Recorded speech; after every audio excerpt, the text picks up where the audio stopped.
ሰላም ለእናንተ ይሁን ውድ የጄኤምኤም ቲቪ ተመልካቾቻችን፣ የዕለቱ መረጃዎች ወደ እናንተ የምናደርስበት የጄኤምኤም የመረጃ ሰዓት ላይ እንገኛለን። ከመረጃዎቹ ጋር እኔ ቤተልሔም ግርማ አብራችሁ ቆይታ አደርጋለሁ። በቅድሚያም አርዕስተ ዜናዎች። የኢትዮጵያ ወንጌላውያን አብያተ ክርስቲያናት ህብረት የተመሰረተበትን 50ኛ ዓመት የወርቅ ኢዮቤልዩ የመዝጊያ ክብረ በዓል በድምቀት አከበረ።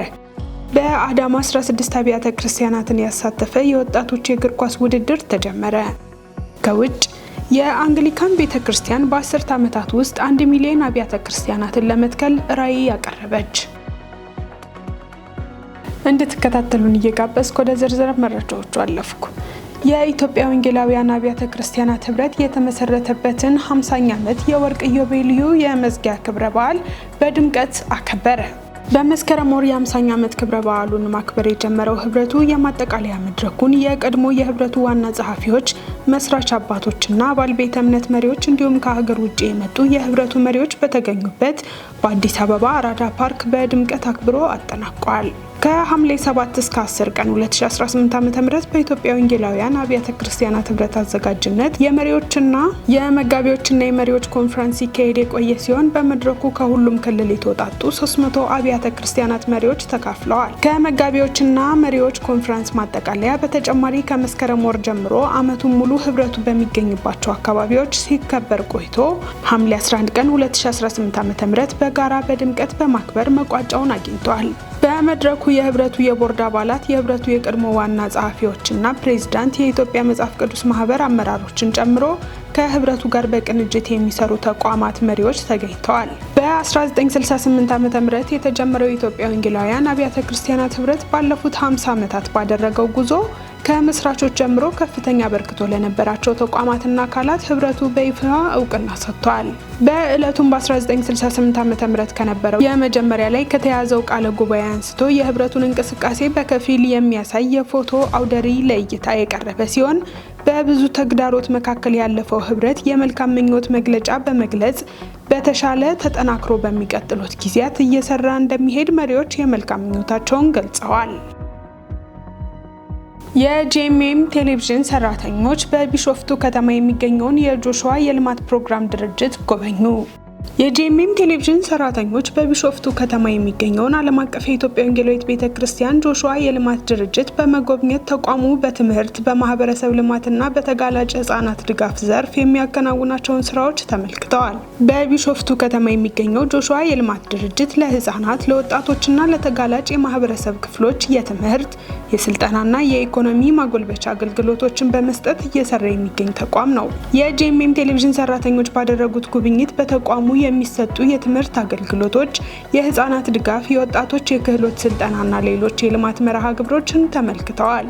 የድርጅቱ የፕሮግራም ዳይሬክተር አቶ ደበበ ዝናቡ እንደገለጹት ተቋሙ በአሁኑ ወቅት 700 የሚደርሱ ተማሪዎችን ከመዋለ ህጻናት ጀምሮ እያስተማረ ሲሆን ወደፊት እስከ 2000 እና 3000 ተማሪዎችን የመቀበል አቅም እንዲኖረው የማስፋፊያ እቅድ መያዙንም አስታውቀዋል። ተቋሙ በአሁኑ ወቅት 100 አቅም የሌላቸው ህጻናትን በነጻ በማስተማር የትምህርት ቁሳቁስ፣ ዩኒፎርምና የምሳ አገልግሎት በመስጠት ድጋፍ እያደረገ መሆኑም ተገልጿል። በተጨማሪም ከመንግስት ጋር በመተባበር 500 ስራ አጥ ወጣቶችን በሙያ ስልጠና ወደ ስራ ለማስገባትና 50 እናቶችን በቁጠባና በገቢ ማስገኛ ስራዎች ራሳቸውን እንዲችሉ የሚያግዝ የ3 ዓመት ፕሮጀክት እየተገበረ መሆኑን አስረድተዋል። በጉብኝቱ ወቅት የጄኤምኤም ቴሌቪዥን ሰራተኞች ተቋሙ በትምህርት፣ በልማትና በድህነት ቅነሳ ዘርፍ እያከናወነ ያለውን ስራ አድንቀው እንዲህ ያሉ ተቋማት ለማህበረሰብ የሚያበረክቱት አስተዋጽኦ ከፍተኛ መሆኑን ገልጸዋል። ጉብኝቱ የልማት ፕሮግራም ድርጅቱ ከሚያከናውናቸው ስራዎች ጋር የሚዲያ ተቋሙን ለማስተዋወቅና በቀጣይ የጋራ ትብብርን ለማጠናከር ጠቃሚ አጋጣሚ እንደነበረ ተገልጿል። በአዳማ 16 አብያተ ክርስቲያናትን ያሳተፈ የወጣቶች የእግር ኳስ ውድድር ተጀመረ። ግሬት ኮሚሽን ኢትዮጵያ ከአዳማ ከተማ ወጣቶችና ስፖርት ፌዴሬሽን እንዲሁም ከአዳማ ከተማ ወንጌላውያን አብያተ ክርስቲያናት ህብረት ጋር በመተባበር ያዘጋጀው ስፖርት ለጤና ወንጌል ለዘላለም ህይወት በሚል መሪ ቃል የወጣቶች የእግር ኳስ ውድድር በአዳማ ከተማ አበበ ቢቂላ ስታዲየም በይፋ ተጀምሯል። በውድድሩ 16 የወንጌላውያን አብያተ ክርስቲያናት ቡድኖች የሚሳተፉ ሲሆን ዓላማውም በስፖርት አማካኝነት ወጣቶችን ማቀራረብ፣ ጤናማ ኗኗርን ማበረታታት እንዲሁም የወንጌልን መልእክት ማዳረስ መሆኑ መሆኑ ተገልጿል። የአዘጋጅ ኮሚቴ ሰብሳቢና የቀድሞ የአዳማ ከተማ ተጫዋች አሰልጣኝ ሰብስቤ ወልዴ ፕሮግራሙ በአብያተ ክርስቲያናት መካከል አንድነትን ከማጠናከር ባሻገር ወንጌልን ገና ላልሰሙ ሰዎች ለማድረስ የሚያገለግል ተልእኮ እንደሆነ ገልጸዋል። የቀድሞ የአዳማ ከነማ ተጫዋች ወይም ደግሞ የምስራቅ ሸዋ ምርጥ ተጫዋች ነበርኩ። ለብዙ ጊዜ በዚህ ስፖርት ዘርፍ ውስጥ አሳልፌያለሁ። በአዳማ ከነማ ውስጥ መስራቾች ከሆኑት ሰዎች መካከል አንዱ ነኝ እና አሁን ደግሞ ትውልድን በመቅረጽ አሜን አካዳሚ ኮቺንግ ስታፍ እየሰራው ነው። ትውልድ ላይ እየሰራን እንገኛለን። ወንጌል በእግር ኳስ ወንጌል እንዴት ማዳረስ እንዳለብን በማመን ወንጌልን ለትውልድ እያዳረስን እንገኛለን። ይሄ ዓላማ ትልቅ ዓላማ ነው ያለው። ሁለት ተልእኮዎች አሉት። አንደኛው በአብያተ ክርስቲያን መካከል ያሉትን ወንድሞችና ህብረቶች አንድ ልብ እንዲኖራቸው፣ አንድ መንፈስ እንዲኖራቸው እነሱን ወደ አንድ ልብ የማምጣት የማስተዋወቅ በአንድ መንፈስ ወንጌል እንዴት እንደሚሰራ የማቀራረብ ስራ እየሰራንበት እንገኛለን። ሁለተኛው ተልእኮ ደግሞ ወንጌልን ላልደረሳቸው ሰዎች ወይም ወንጌል ላላመኑ ሰዎች የወንጌል ምስክርነት የመስጠት ይሆናል ማለት ነው። ለሰዎች ፈቃድ ባላቸው ባለሙያ አሰልጣኞች እየተመራ ያለው ውድድር ትውልድን በጤናማ እሴቶች ለመቅረጽ እንደሚያግዝም አስታውቀዋል። የአዳማ ከተማ ወጣቶችና ስፖርት ጽሕፈት ቤት ኃላፊ ፉፋ ገርማማ በበኩላቸው ስፖርት ጤናን፣ ዲሲፕሊንን፣ አንድነትንና ፍቅርን እንደሚያጎለብት ጠቅሰው ውድድሩም እነዚህ እሴቶች ከወንጌል መልእክት ጋር በማጣመር ለወጣቶች ለማስተላለፍ መዘጋጀቱን ገልጸዋል። በተጨማሪም ከህገ ወጥ የማበረታቻ ንጥረ ነገሮች ይልቅ በዲሲፕሊንና በብቃት ስኬት ማስመዝገብን የሚያበረታታ መርሃ ግብር መሆኑን አስረድተዋል። ግሬት ኮሚሽን ሚኒስትሪ እና ወጣቶችና ስፖርት ጽሕፈት ቤት ጋር በመተባበር ያው ውድድር እየተካሄደ ነው። ውድድሩ ያው አብያተ ክርስቲያናት ህብረት ውስጥ ያሉትን ስፖርተኞች እዚህ ውድድር ላይ የተሳተፉ ነው። ዓላማው ያው እንግዲህ ስፖርት ለጤንነት እንዲሁም ደግሞ ከጤንነትም አልፎ አሁን ለኢኮኖሚም ሆኗል። ኢኮኖሚን እያንቀሳቀሰ ያለበት ነው። ወንጌል ደግሞ ለህይወት ነው ማለት ነው። ስለዚህ ስፖርተኞቻችን ጤንነታቸውን እየጠበቁ ደግሞ ወንጌልን ማስፋፋት ይሄ የሚያመላክተው ስፖርተኞች ዲሲፕሊንን እንዲማሩ። ወንጌል ዲሲፕሊን ያስተምራል፣ ፍቅርን ያስተምራል፣ አንድነትን ነው የሚያስተምረው። ያ ደግሞ ስፖርት ውስጥ አለ። ያንን ለማጠናከር አብያተ ክርስቲያኖች አዳማ ውስጥ ያሉት የጋራ አንድነት፣ መተሳሰብ፣ ፍቅር እንዲኖራቸው ወንጌል እንዲያስፋፉ ተደርጎ የተዘጋጀ ስለሆነ እንደ አዳማ ከተማ ወጣቶችና ስፖርት ይሄ ፕሮግራም የሚቀጥል ይሆናል ማለት ነው። በሁለተኛ ደረጃ ዲሲፕሊን ያስተምራል። እንደምታወቀው ዓለም ላይ የተለያዩ ስፖርቶች አሉ። ስፖርቶች ውስጥ በአሁኑ ጊዜ ያልተገባ ውጤት ለማግኘት ንጥረ ነገሮችን የመጠቀም ሁኔታዎች አሉ ማለት ነው። ያልተገባ ንጥረ ነገር እየተጠቀሙ አሸናፊነትን ለማምጣት የሚጥሩ ስፖርተኞች አሉ። ያ አስፈላጊ እንዳልሆነ ማስተማር። ኃይል የእግዚአብሔር ነው።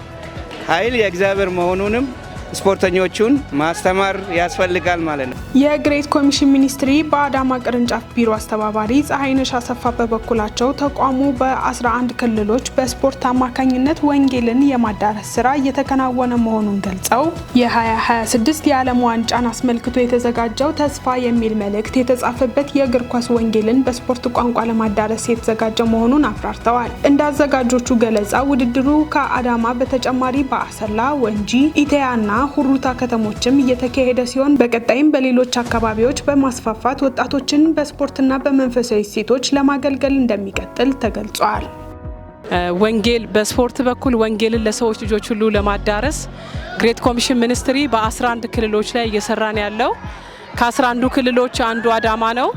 በግሬት ኮሚሽን ሚኒስትሪ የወርልድ ካፕ ወይም የዓለም ዋንጫን ምክንያት በማድረግ ቺን ኳስ በማዘጋጀት ኳሳችን በተለያየ ቋንቋ ነው የተጻፈው። ተስፋ ነው የሚለው።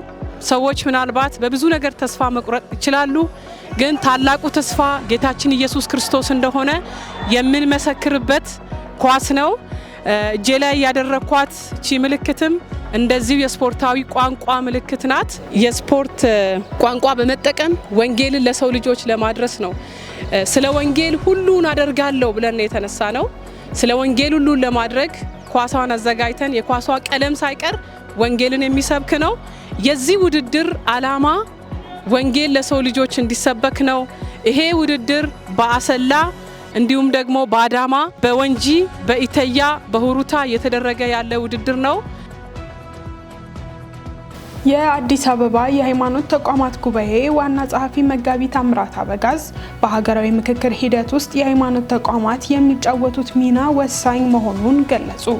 እንደ መጋቢ ታምራት ገለጻ የሀገራዊ ምክክር ዋና ዓላማ የፖለቲካ፣ የኢኮኖሚና የማህበራዊ ችግሮችን በውይይትና በመደማመጥ በመፍታት ማህበራዊ መተማመንን መልሶ መገንባት፣ የጋራ ራዕይ መፍጠርና ዘላቂ ሰላምን ማረጋገጥ ነው። በዚህ ሂደት የሃይማኖት ተቋማት በህዝብ ዘንድ ያላቸውን ከፍተኛ ተአማኒነትና ሰፊ ተደራሽነት በመጠቀም የተሸረሸረውን ማህበራዊ መተማመን በመገንባትና በተለያዩ ማህበረሰቦች መካከል የመተማመን ድልድይ በመሆን የማይተካ ሚና እንዳላቸው ገልጸዋል። በተጨማሪም ሃይማኖት ተቋማት ይቅርታን፣ እርቅን፣ ፍቅርን፣ መተባበርና መከባበርን በማስተማር ማህበረሰቡ ልዩነቶችን በውይይት እንዲፈታ ምቹ መድረኮችን ማመቻቸት እንደሚገባቸው አስረድተዋል። መጋቢ ታምራት አክለውም ሃይማኖት ተቋማት እውነትን፣ ፍትህን፣ ሰብአዊ ክብርን፣ ተጠያቂነትንና የጋራ በጎ እሴቶችን በማስቀደም የሞራል አመራር ሊሰጡ እንደሚገባ ጠቁመዋል። በመጨረሻም የሀገራዊ ምክክር ሂደት ወደ ዘላቂ ሰላም፣ ፍትህ፣ አካታች ልማትና ጠንካራ ብሔራዊ አንድነት እንዲመራ የሃይማኖት ተቋማት ኃላፊነታቸውን በእውቀት፣ በገለልተኝነት፣ በግልጽነትና በተጠያቂነት መንፈስ መወጣት እንዳለባቸው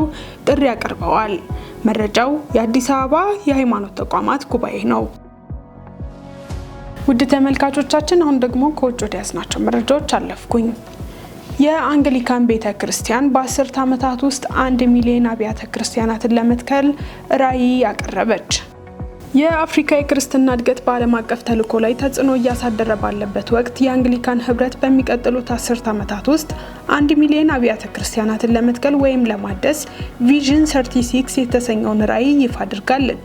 ራዕዩ በሰሜን አየርላንድ ቤልፋስት በተካሄደው 19ኛው የአንግሊካን አማካሪ ምክር ቤት ስብሰባ ላይ የቀረበ ሲሆን ከ2026 እስከ 2036 ባለው ጊዜ ውስጥ በመላው የአንግሊካን ህብረት አዳዲስ ጉባኤዎችን በመትከልና የተዳከሙ ቤተክርስቲያናትን በማደስ ወደ 20 ሚሊዮን የሚገመቱ አዳዲስ አማኞችን ለመድረስ ያለመ ነው። የማዕከላዊ አፍሪካ አንግሊካን ቤተክርስቲያን ካርኖን ሮበርት ሱቡሃ እንደገለጹት የራዕዩ ዋና ዓላማ ቤተክርስቲያንን ለሁሉም ማህበረሰብ ይበልጥ ተደራሽ ማድረግ ነው ብለዋል። እንደ እርሳቸው ገለጻ ማንኛውም ሰው በአቅራቢያው የሚገኝ የአንግሊካን ቤተክርስቲያን እንዲያገኝ እንጂ ረጅም ርቀት እንዳይጓዝ የሚያስችል እቅድ ነው። በዚህ ተነሳሽነት እያንዳንዱ የአንግሊካን ክፍለ ሀገር፣ ሀገረ ስብከትና ፓሪሽ በቤተክርስቲያን ተከላና በተዳከሙ ጉባኤዎች እድሳት ውስጥ እንዲሳተፉ ጥሪ ቀርቧል። ዘገባው የክርስቲያን ዴይሊ ኢንተርናሽናል ነው። ውድ ተመልካቾቻችን የዕለቱን መረጃዎች ከማጠናቀቃችን በፊት አርዕስተ ዜናዎችን ላስታውሳችሁ። የኢትዮጵያ ወንጌላውያን አብያተ ክርስቲያናት ህብረት የተመሰረተበትን 50ኛ ዓመት የወርቅ ኢዮቤልዩ የመዝጊያ ክብረ በዓል በድምቀት አከበረ። በአዳማ 16 አብያተ ክርስቲያናትን ያሳተፈ የወጣቶች የእግር ኳስ ውድድር ተጀመረ። ከውጭ የአንግሊካን ቤተ ክርስቲያን በ10 ዓመታት ውስጥ 1 ሚሊዮን አብያተ ክርስቲያናትን ለመትከል ራዕይ ያቀረበች። የተወደዳችሁ የጄኤምኤም ቲቪ ተመልካቾቻችን ለዕለቱ ያዝናቸው መረጃዎች እነዚህን ይመስሉ ነበር። መረጃዎቹን ወደ እናንተ ያደረስኩት እኔ ቤተልሔም ግርማ ነበርኩ። መረጃዎቹን ያዘጋጁት ዳንኤል አንተነህና ነጻነቱ አቁማ በጋራ በመሆን ነበር። ከቀሪ የጄኤምኤም ዝግጅቶች ጋር መልካም ጊዜን ተመኘው።